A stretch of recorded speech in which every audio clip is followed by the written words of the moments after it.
At ito na guys, atin nang nasinsil yung abang natin sa mga fittings. Yan, para sa tubo. Yan. So bali yung butas na nakikita nyo na yun, sa likod manggagaling yung ating fittings na PVC papasok dito, saka papunta dyan.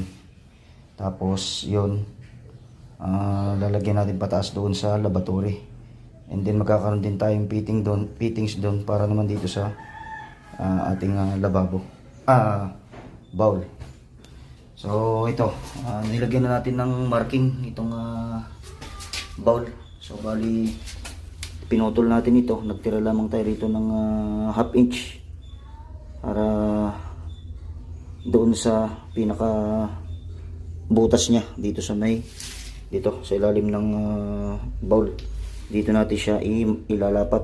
So itong guhit na ito, yan, tsaka ito yung magsisilbing palatandaan dito para makuha natin yung saktong tama nung butas. Yan. So bali adhesive at semento ang ating gagamiting halo na ilalagay dito. So bali hindi na tayo gagamit ng plunge, yung nilalagay dito na gasket at yung may tornilyo pa. So maiksi naman kasi itong ating abang ng deposito para do sa septic tank natin. So hindi naman siguro siya magkakaroong aberya, kaya itong bowl na ito ay lifetime na itong nakapix dito.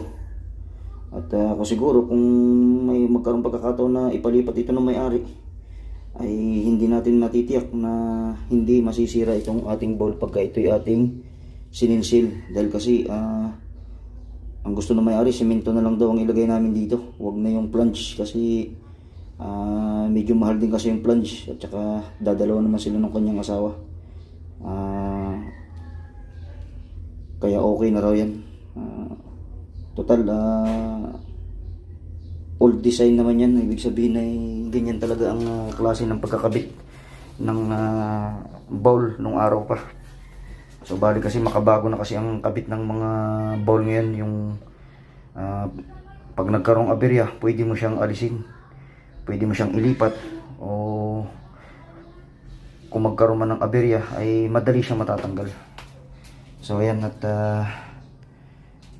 tayo magpe-prepare muna ng halo, at mamaya ito ay ating lalagyan na ng halo. So ito na guys, nalagyan na natin yung halo dito sa paikot. So bali ipapatong na lang natin itong bowl. So bali medyo mataas ito yung halo dito kaysa doon, kasi para yan doon sa bahagi na ito. Yan, hindi ko na siya guys pupunuin ito, kasi yung iba pinupuno ito, hindi maganda yung puno ito. Dahil kasi minsan may tendency na nagbibitak ito pag puno yan.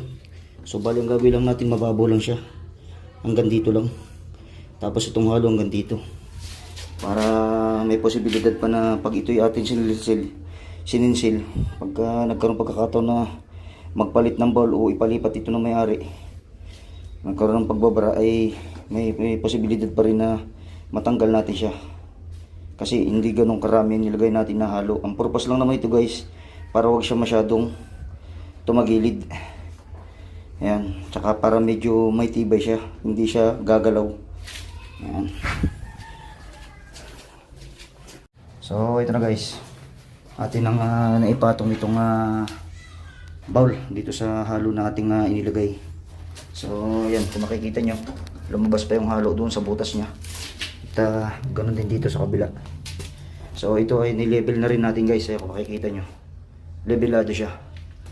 Yan, para pag lagay natin ng water closet doon, naka-level din siya. Yan. So bali may allowance pa tayo dito guys na 5 cm. Yan, para pag nag-tiles tayo rito guys, may allowance pa tayo dyan. Yan, kasi pantay lang dito ang ating closet, water closet. Yan, pantay lang dito sa labi nito.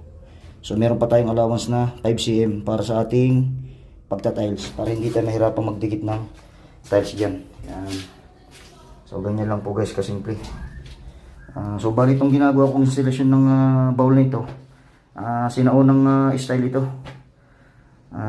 Pero sa ngayon iba na ho kasi gumagamit na ng plunge. Yung may tornilyo doon sa mga magkabilang gilid at meron siyang rubber sa ibabaw. So bali hindi kasi nakakapag-provide yung may-ari ng bahay. Sabi niya pwede na raw yung ganyan. So bali semento na puro at adhesive ang ating inilagay para matibay siya. So okay na rin naman yan dahil siguro hindi naman na nila ipalilipat itong bowl nito dahil nandiyan lang naman sa likod yung deposito niya. Kaya siguro hindi na ito magbabara dahil D4 din naman yung ginamit na tubo.